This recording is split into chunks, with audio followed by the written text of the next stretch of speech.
ಮಾಡಿಸೋ ಸುಮ್ಮನೆ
ಮಗ ಬಂದು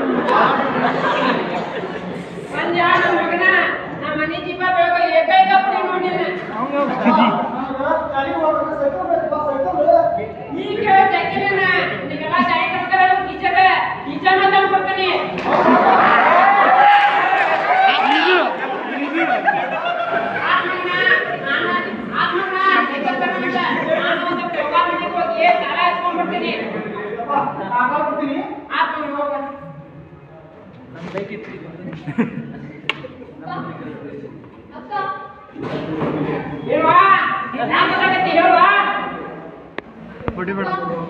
ನಾ ಶಾಲೆಗೆ ಹೋಗ್ತಾನಪ್ಪ ಈಗ 10ನೇ ಕ್ಲಾಸ್ ಮುಗಿತಿ ಮುಂದೆ ಓದ್ಬೇಕಂದ್ರ ತಾಲೂಕಾಗೆ ಎದುರಾಗಿರೋ ಕಾಲೇಜಿಗೆ ಹಚ್ಬೇಕಪ್ಪ ಸಾಕ್ ಸಾಕ ನೀವು ಓದ್ ಸಾಧಿಸಿದ ಅಷ್ಟಾಗೈತಿ ನೀನ್ ಕಲ್ಸಿನ ನನಗೆ ಏನ್ ಬರ್ತೈತಿ ನಮ್ಮೂರಾಗ ಎಲ್ಲಿ ತನಕ ಐತಿ ಅಲ್ಲಿ ತನಕ ಓದ ಇಲ್ಲ ಅಂದ್ರೆ ಓದೋದೇನ್ ಬೇಕಾಗಿಲ್ಲ ಅದಕ್ಕೆಲ್ಲ ನನ್ನ ದೊಡ್ಡ ಮಗ ಶಿವಪ್ಪದನ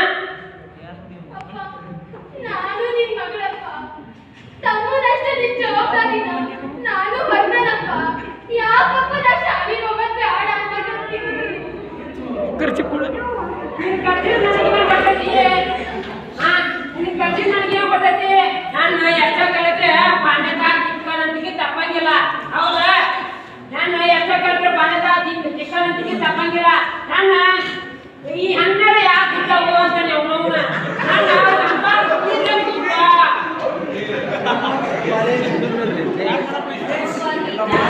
ನಿಮ್ಮಪ್ಪ ಹಿಂಗೆ ಹೇಳಿ ನಾನು ನಿನಗೆ ಬೇಸರ ಮಾಡ್ಕೋಬೇಡ ನಾವು ಹೆಂಗಸ್ರು ನಮ್ಮ ಕೈಯಾಗ ಏನಿಲ್ಲ ನಾವೇನು ಮಾಡೋಕ್ಕಾಗೋದಿಲ್ಲ ಅವ್ರು ಹ್ಯಾಂಗ್ ಹೇಳ್ತಾರ ನಮ್ಗೆ ಕೇಳ್ಕೊಂಡು ಹೋಗುದಲ್ಲ ಯಾಕವ್ವ ನಾ ಹೆಣ್ಣಾಗ್ಬಿಟ್ಟಿದ್ರೆ ಶಾಲೆ ಕಲಿಬಾರ್ದೇನು ನಾನು ಇಬ್ಬರು ಸಾಕಿದ್ರೆ ತಪ್ಪೇನವ ತಪ್ಪೇನು ನೋಡ್ತೀನಿ ಹಿಂದಿಗಿಂತ ನಡ್ಕೊಂಡು ಬಂದ ಪದ್ಧತಿ ಏನಂದ್ರ ಹೆಣ್ಮಕ್ಳು ಬಾಲ್ಯದಲ್ಲಿದ್ದಾಗ ತನ್ನ ತಂದೆ ಆಶ್ರಯದಾಗಿರ್ಬೇಕು ಅದೇ ತರ ಆಕೆ ಯೌವನದಾಗಿದ್ದಾಗ ತನ್ನ ಗಂಡನ ಆಶ್ರಯದಾಗಿರ್ಬೇಕು ಅದೇ ತರ ಆಕೆ ವೃದ್ಧಳಾದಾಗ ತನ್ನ ಮಕ್ಕಳ ಜೊತೆಗೆ ಇರ್ಬೇಕು ಆಕೆಗೆ ಸ್ವಾತಂತ್ರ್ಯನ ಇಲ್ಲವಾ ಅವ್ವ ನೀ ಹಂಗನ್ನ ಹೋಗ್ಬೇಡ ನಮ್ ಟೀಚರ್ ಹೇಳ್ತಿದ್ರು ಯತ್ನಾರಿಸ್ತು ಪೂಜೆಗೆ ತತ್ರ ರಮಂತೆ ದೇವತಾ ಅಂತ ಹೇಳಿ ಹಂಗಂದ್ರ ಎಲ್ಲಿ ಹೆಣ್ಮಕ್ಳನ್ನ ಗೌರವದಿಂದ ಕಾಣ್ತಾರೋ ಅಲ್ಲಿ ಆ ದೇವ್ರ ನೆಚ್ಚಿರ್ತಾರಂತ ನಮ್ ಭಾರತ ದೇಶದಾಗ ಇದು ಹಿಂದಿಂದಲೂ ನಡ್ಕೊಂಡ್ ಬಂದಿರೋ ಪದ್ಧತಿ ಆದ್ರ ನಮ್ ಹಳ್ಳ್ಯಾಗ ಇದು ಪ್ರಾದೇಶಿಕತೆ ಎಲ್ಲೂ ಕಾಣಂಗಿಲ್ಲಲ್ಲವ್ವ ಯಾಕವ್ವ ಯಾಕ ನೋಡ್ಬಾ ತಂಗಿ ನಾ ಅಂತೂ ಬಾಳ ಓದ್ಬೇಕೆಲ್ಲ ನನಗವ್ ಗೊತ್ತಾಗಂಗೂ ಇಲ್ಲ ನಮ್ಮ ಮನ್ಯಾಗ ನಮ್ಮ ಅಪ್ಪ ಅಮ್ಮ ಹ್ಯಾಂಗ್ ಕಳ್ಸ್ಯಾರ ಹಂಗ ನನ್ ಗಂಡ ಹೇಳ್ದಂಗ ಕೇಳ್ಕೊಂಡು ಬದುಕಾಕತ್ತೀವಮ್ಮ ನೀನು ಹಂಗ ಕಲಿ ಅಂದ್ರ ಕೇಳವಲ್ಲಿ ಈಗ ನಾನಾರ ಏನ್ ಮಾಡಿ ಹೇಳುವ ನಂಗೆ ಗೊತ್ತಿಲ್ಲ ನೀ ಹೆಂಗಾರ ಮಾಡಿ ಅಪ್ಪನ ಒಪ್ಪಸ್ ನಾ ಚಂದಾಗ ಓದಿ ಅಪ್ಪಗ ಒಳ್ಳೆ ಹೆಸರು ಬರಕ್ ಮಾಡ್ತೇನೆ ನಂಗೆ ಈಗ ಲೇಟ್ ಆಗತ್ತೆ ನಾ ಹೋಗತ್ತೇನೆ ಹುಷಾರ್ಗೆ ಮಗಳ ದೌಡ ಬಂದ್ಬಿಡ ಕ್ಲಾಸ್ ಮುಗಿತಿದ್ದಾಗ ಶಾಲ್ಯಾಗ ಅದೇನ ಟಿಸಿ ಅಂದೆಲ್ಲ ಅದನ್ನ ಇಸ್ಕೊಂಡು ಬಂದ್ಬಿಡು ಮತ್ತ ಪಾಸು ಅಂತಾರಂದೆಲ್ಲ ಅದನ್ನ ಹೇಳ್ಕೊಂಡು ಬಂದ್ಬಿಡು ನಿನಗಂತ ಕಾಯ್ತಿರ್ತಾನಿ ಹುಷಾರ್ ನಿಮ್ಮ ಅಪ್ಪಗ ಹಂಗ ಒಪ್ಪಿಸ್ತಾನಿ ಹುಷಾರ್ ಆತವ ನಾ ಹೋಗತ್ತೇನಿ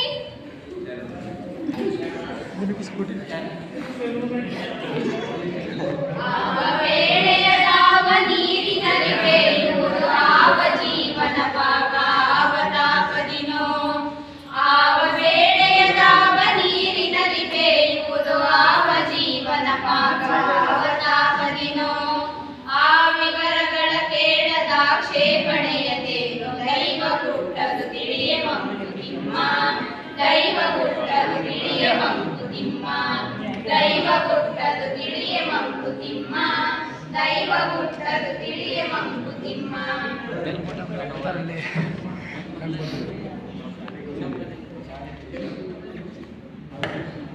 ಗೀತಾ ಬಾಯಲ್ಲಿ ಹೇಳ್ರಿ teacher. Congrats Geeta, congrats. Geeta, ನೀನು ಪರೀಕ್ಷೆಯಲ್ಲಿ ಜಿಲ್ಲೆಗೆ ಪ್ರಥಮ ರ್ಯಾಂಕ್ನೊಂದಿಗೆ ಪಾಸ್ ಆಗಿದ್ದೆ. ಇನ್ನು ಎಲ್ಲ ಖರ್ಚುಗಳನ್ನು ಸರ್ಕಾರವೇ ನಿಭಾಯಿಸುತ್ತೆ. ನಿನಗೆ ವಿದ್ಯಾರ್ಥಿಗಳ ನೀಡಿ ಶಿಕ್ಷಣಕ್ಕೆ ಸಹಾಯ ಮಾಡುತ್ತೆ. ನಮ್ಮಪ್ಪ ಶಾಲೆಗೆ ಹೋಗೋದು ಬ್ಯಾಡ ಅನ್ನಕತ್ತಾರಿ. ನಾ ಪಾಸ್ ಆದ್ರೂ ಅಷ್ಟ ಬಿಟ್ರು ಅಷ್ಟ.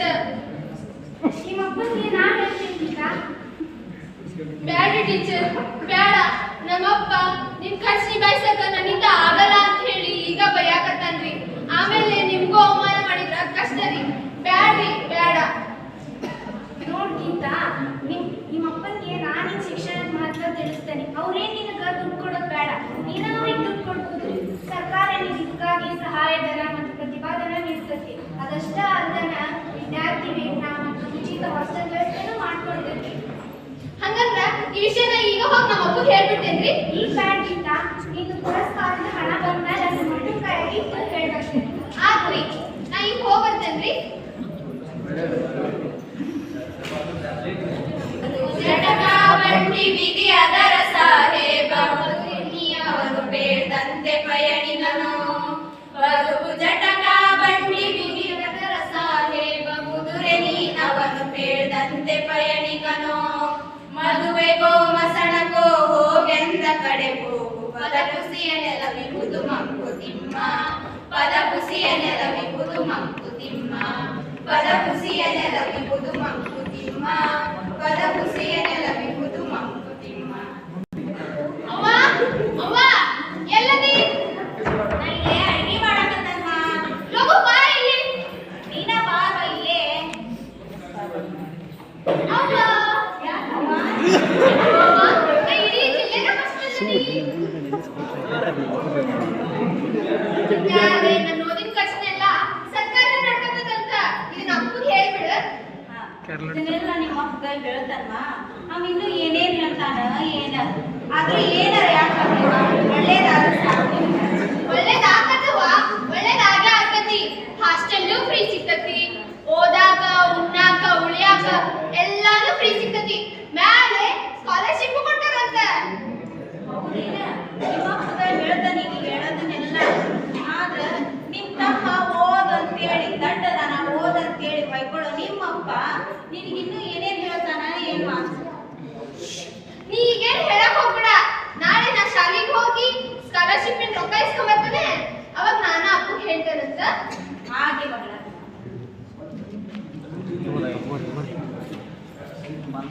ಜನ್ನಿ, ಏ ಜನ್ನಿ, ಬಾ, ಸಂತಿಗೆ ಹೋಗಿ ಸಂತಿ ತಂದಾನೆ ಸಾಮಾನು ಇಸ್ಕೊ ಬಾ. ನೋಡು, 10,000 ಕೊಟ್ಟ ನನ್ನ ಮಗಗ ಸೈಕಲ್ ತಂದಾನೆ. ಹಂಗದ ನೋಡ. ಇದ್ರ ಮ್ಯಾಗ ಹತ್ತಿಗೆ ನನ್ನ ಮಗ ಹೊಂಟಿದ್ರ ಊರ ಜನ ನನ್ನ ಹಗಲಗೆಲ್ಲ ಹೆಂಗ್ ನೋಡ್ತಿದ್ರು ನೋಡ. ಹಂಗ ಈಗ ನೋಡ್ಬೇಕ. ಬಾಳ್ ಚಲೋ ಆತ್ ನೋಡು. ಆ ಹುಡುಗಿ ನಾ ಪುಸ್ತಕ ಕೇಳಿದ್ರ ಬಯ್ಯ ನೀನ್ ಮಗ ಹೇಳಿದ ಅಂತೇಳಿ ಯಾರು ಸೈಕಲ್ ಕೊಡ್ಸಿರಲ್ಲ ಅದು 10,000 ಸಾಲ ಮಾಡಿ ಏನ್ ಹೇಳ್ಬೇಕು ನಾ ನಿಮಗ? ನೋಡ್ತೇನೆ ಆಕಿ ಹೆಣ್ಮಗಳ ಹಗಲ ಮ್ಯಾಗಿನ ಹಣ ಬಾರಿತ್ತಂಗ ಆಕಿಗೆ ಎಷ್ಟ ಖರ್ಚು ಮಾಡಿ ಶೃಂಗಾರ ಮಾಡಿದ್ರೆ ಆಕಿ ನಾ ಕೊಟ್ಟ ಮನೆಗೆ ಹೋಗ್ಬೇಕಿ. ಇವ ನನ್ನ ಮಗ ಅದನಲ್ಲ, ನಾಳೆ ನಾವು ನೋಡ್ಕೊಂಡು ಹೋಗುವ. ನಮ್ಮ ಮನೇದ ಕೀರ್ತಿ ಪದಾಗಿ ಆಡ್ತವ.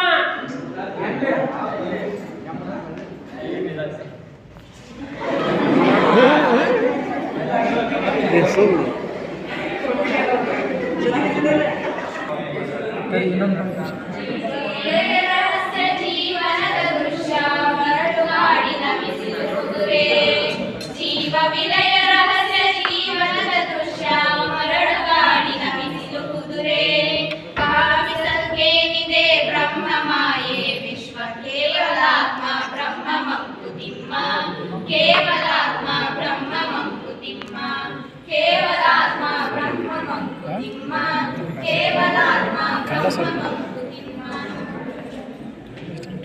ಅವ್ವ ಅವ್ವ ಅಪ್ಪೆಲ್ಲನವ್ವ ಅದು ನಂಗ ಇವತ್ತ ಸ್ಕಾಲರ್‌ಶಿಪ್ ರೊಕ್ಕ ಕೊಟ್ಟಿದ್ರ ಅದನ್ನ ಅಪ್ಪು ಕೊಡ್ಬೇಕಿತ್ತು. ಹೌದನ ನಿಮ್ಮಪ್ಪ ಇಲ್ಲೇ ಹೊಲದ ಕಡೆ ಹೋಗ್ಯಾರ ಬಂದ್ಮೇಲೆ ಸಂಜೆ ಮುಂದೆ ಕೊಡುವಂತಿ ಇಲ್ಲಿ ಅದನ್ನ ಇಟ್ಟಾರ ಆತವ್ವ. ಈಗ ಬಂದ್ಯಪ್ಪ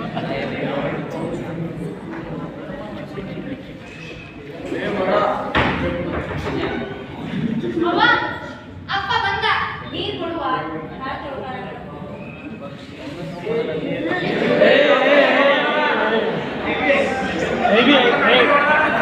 ಬ್ಯಾಟ್ 69 ನಿನ್ನವನ ಈ ಹಣ್ಣಾಗೋಕೆ ನನ್ನ ಜೀವ ತಿನ್ನಾಕತ್ತಿದೆ. ನಾ ಈಗ ಶಾಲೆ ಹೋಗೋದು ಬೇಡ ಬೇಡ ಬೇಡ ಅಂತಂದ್ರೆ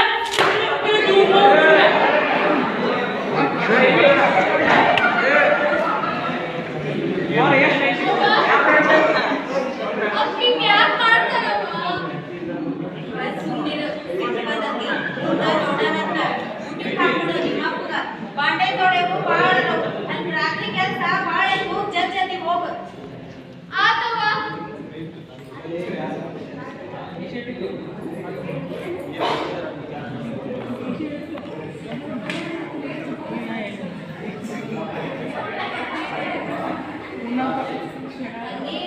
ಒಂದು ಟಿವಿ ಹಾಕ ನಿಮ್ಮ ಅಪ್ಪಂದು ಕೇಳ್ ಸಾಕಾಗಿತ್ತು ನೋಡೋಣ ಆತವ್ವ. ಸುಮ್ಮನೆ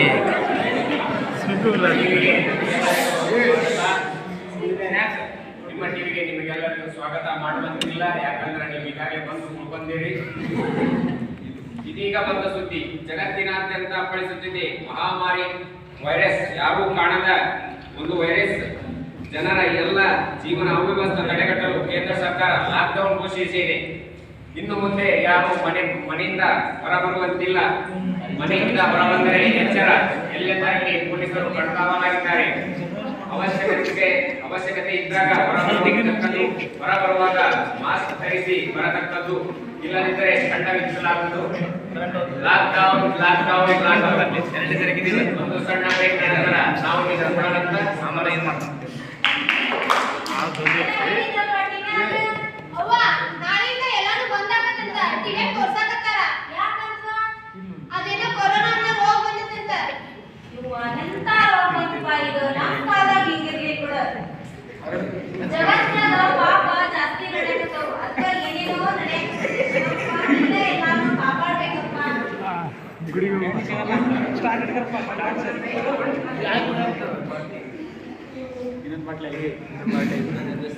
ಲಾಕ್ಡೌನ್ ಮುಗಿದ ಒಂದು ತಿಂಗಳ ನಂತರ ಜನರ ಸ್ಥಿತಿ ಟಿವಿ ಹಚ್ಚಿದಂಗೆ ಇರ್ತಾನೆ. ಮನ್ಯಾಗ ಒಂದು ಸಾಮಾನು ಇಲ್ಲ, ಕಾಯಿಪಲ್ಲೆ ಇಲ್ಲ, ಕಿರಾಣಿನೂ ಇಲ್ಲ, ಹೊರಗ್ ನೋಡಿದ್ರ ಹೋಗಂಗಿಲ್ಲ. ಏನ್ ಮಾಡೋದಂತನೂ ಗೊತ್ತಾಗವಲ್ದು. ಬೇಕಂದ್ರ ಹೊರಗ್ ಹೋಗಿ ತಂದ್ ಬರ್ಬೋದಂತ ಒಬ್ರರ. ನೀವು ಹೋಗಿ ಸಾಮಾನ್ ತರಿಸತ್ ಮನಿಗೆ. ಏನ್ ಮಾಡ್ತೀನಿ ನನ್ನ ಹತ್ರ ರೂಪಾಯಿ ಇಲ್ಲ.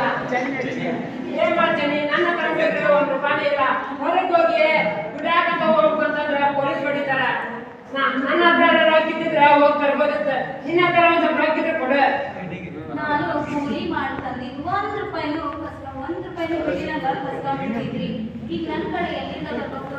ನೀವ ಹೇಳ್ತಿದ್ರಿ ನೀನು ಹೆಂಗ್ಸದಿ, ನಿನಗೆ ಯಾಕೆ ಬೇಕು ರೊಕ್ಕ? ಹಿರೇತನ ಮಾಡೋ ನಾನು ಅದನಿ, ಏನಾರ ಬೇಕಂದ್ರ ನನ್ ಕೇಳು ಅಂತೇಳಿ ಎಲ್ಲ ಕಸ್ಕೊಂಡ್ಬಿಡ್ತಿದ್ರಿ. ಈಗ ನನ್ ಕಡೆ ಎಲ್ಲಿಂದ ಬರ್ಬೇಕ್ರಿ? ನೀವ ಏನಾರ ಮಾಡ್ರಿ. ಅದು ಕಡೆನೇ ಐತಿ.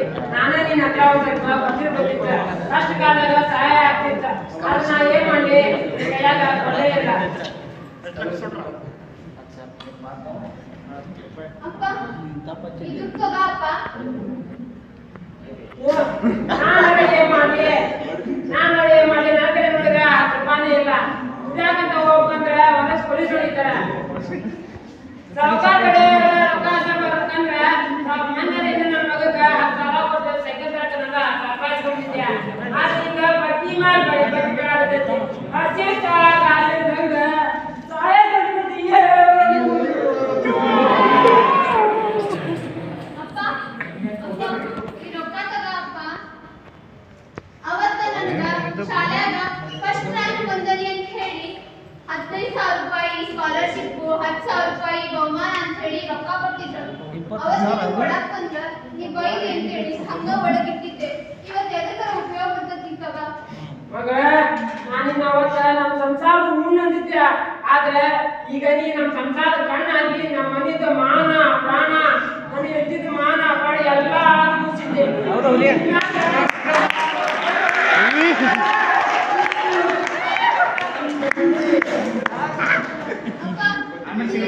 ನಾನು ಓದಿನ ಸೌಲಭ್ಯ ಎಲ್ಲ ಸರ್ಕಾರನ ನೋಡ್ಕೊಂಡ್ಬಿಟ್ಟಿದ್ದೆ.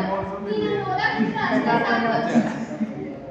ನಾನ್ ನಿಮ್ಗೆಲ್ಲ ಹೇಳಕ್ ಇಷ್ಟಪಡೋದು ಒಂದ ಮಾತ್ರಿ, ಹೆಣ್ಮಕ್ಳನ್ನ ಯಾವತ್ತೂ ಕೀಳಾಗ್ ಕಾಣ್ಬೇಡ್ರಿ, ಅವ್ರಿಗೂ ಒಂದ್ ಅವಕಾಶ ಕೊಡ್ರಿ. ಇದು ನನ್ನೊಬ್ಬಕ್ಕಿನ ಸಮಸ್ಯೆ ಅಲ್ಲ, ನಮ್ ಸಮಾಜದಾಗ ಇಂಥ ಗೀತಗಳು ಪ್ರತಿಯೊಂದು ಮನೆ